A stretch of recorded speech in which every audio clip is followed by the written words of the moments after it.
Welcome to Urban Legends, and in tonight's video, we'll be heading to Victorian London in search of the mysterious and terrifying entity known as Spring-Heeled Jack. The first reported sighting of Spring-Heeled Jack occurred in October 1837. A young woman named Mary Stevens was walking alone to Lavender Hill, where she worked as a servant, after visiting her parents in Battersea. As she passed through Clapham Common, a strange figure leapt out at her from a dark alley. This figure immobilized her with an unnaturally tight grip and began to kiss her face while tearing at her clothes, with claws that were later described by Mary as cold and clammy as those of a corpse. She began to scream, and luckily this attracted a small crowd to come to her aid. Seeing these people caused the figure to stop the attack and flee off into the night. The next day in the same area, a dark figure reportedly jumped out in front of a carriage, causing the coachman to lose control and crash. Witnesses claimed that the figure mocked the horses and the coachman, and they noted that he escaped the scene by making unhuman and extraordinary leaps over a wall, far too high for any human to navigate, while he cackled like a madman. News spread of the peculiar character, and soon, tales of him circulated throughout London. Sightings of this figure and his odd acrobatics increased tenfold. Occasionally, there were multiple reports of him in a single night, each sighting miles away from the other. The media picked up on the story, dubbing the figure Spring-Heeled Jack. In January 1838, the Lord Mayor of London, Sir John Cowan, addressed the public's growing concerns about Spring-Heeled Jack during a public session at Mansion House. He read a letter from a Peckham resident that described disturbing encounters with a bizarre entity terrorizing the community, referred to as a ghost, bear, and devil, responsible for overwhelming 7 women. The letter urged the Lord Mayor to address this threat, emphasizing the fear and panic that had seized the city. The Lord Mayor's reaction was cautious. He recognized the gravity of the situation and the public's distress, but remained skeptical of the more extraordinary claims. He proposed that the incidents might be pranks by affluent individuals rather than a supernatural creature. Nevertheless, the Lord Mayor initiated an investigation, calling for heightened alertness and collaboration from citizens and law enforcement to capture those responsible. This high-level acknowledgement gave the story's validity and escalated media attention. Among the most notorious alleged incidents involving Spring-Heeled Jack were the attacks on 2 teenagers, Lucy Scales and Jane Alsop. The Alsop case received extensive newspaper coverage, including an article in the Times, while the Scales attack was less reported. This media attention significantly contributed to the notoriety of Spring-Heeled Jack. On the evening of February 19, 1838, Jane Alsop reported that she responded to a man at her father's doorstep who posed as a police officer, requesting a light and claiming to have apprehended Spring-Heeled Jack in the lane. Upon bringing him a candle, she observed his large cloak. As soon as she handed over the candle, he discarded his cloak, revealing a ghastly appearance, spewing blue and white flames from his mouth, his eyes like fiery red orbs. Miss Alsop described his attire as a large helmet and a tight white garment similar to oilskin. Silently, he seized her and shredded her gown with claws she believed to be metallic. Her screams alerted her family, and she escaped to the house. He pursued her, clawing at her neck and arms, until one of her sisters intervened, causing him to flee.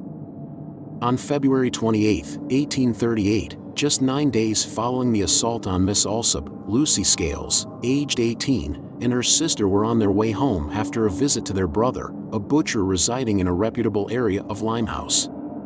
According to Miss Scales' police statement, as they passed Green Dragon Alley, they noticed an individual lurking in a corner of the passage.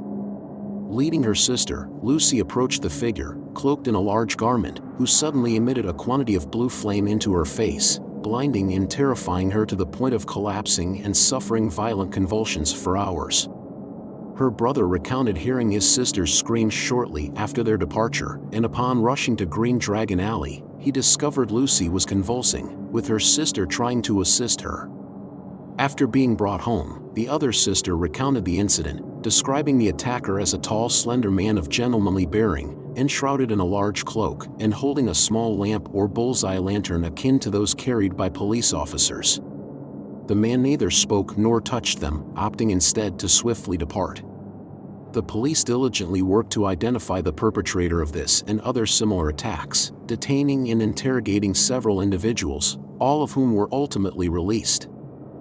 Up to that point, the majority of people taunted by Jack were female, but that changed in 1877. For that summer, the sentries at Aldershot Military Base recounted numerous eerie encounters with a strange entity, presumed to be Spring-Heeled Jack, who exhibited a spectral visage, eyes that glowed, and the uncanny prowess to vault vast distances. During one nocturnal shift, a sentry was attacked by this figure who emerged abruptly from the shadows. The apparition struck the sentry's face with a hand as cold as ice, toppling the soldier in astonishment. The sentry's account noted the figure's helmet and snug white attire, heightening its ghostly aspect.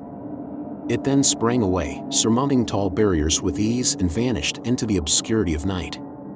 All efforts to capture this intruder proved futile. The occurrence incited considerable distress and consternation among the Aldershot troops. With repeated similar reports coming from the barracks, heightened security measures were implemented. The tale of Spring-Heeled Jack's visit to Aldershot spread far and wide, cementing his image as an elusive and otherworldly character. The entire country was abuzz with tales of Spring-Heeled Jack, with reports of sightings spreading way beyond London. In the fall of 1877, he was allegedly spotted at Newport Arch in Lincolnshire, donning a sheepskin. An incensed mob is said to have pursued and trapped him, and, reminiscent of an earlier incident in Aldershot, their gunfire had no effect. True to form, he purportedly utilized his extraordinary leaping prowess to evade the crowd and vanish. As the 19th century drew to a close, sightings of Spring-Heeled Jack began to shift towards the northwest of England.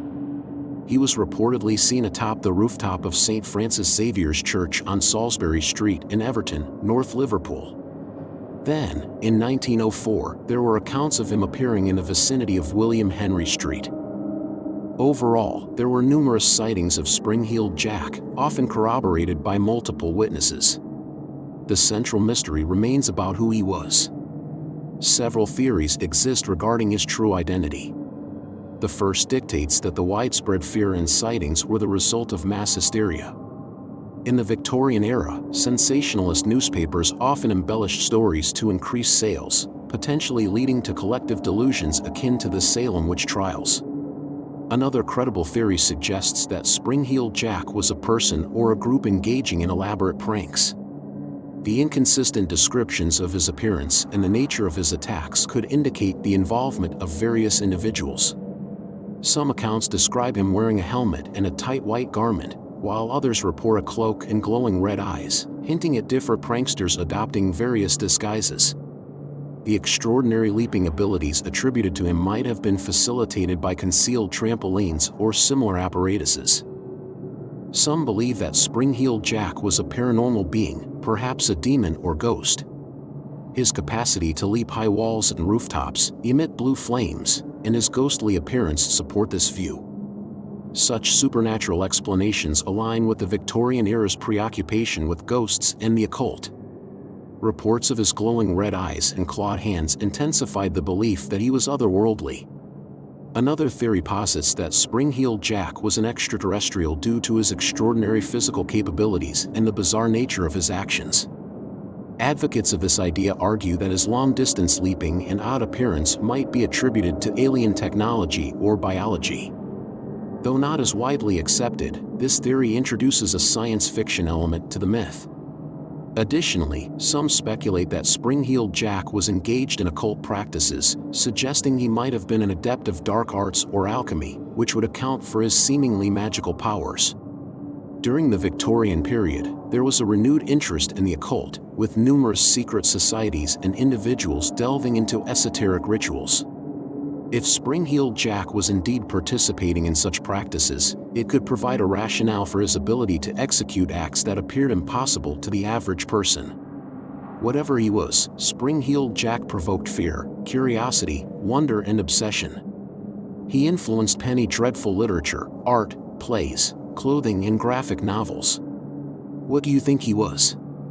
Let us know in the comments below, and as always, thanks for watching, and don't forget to subscribe for more urban legends.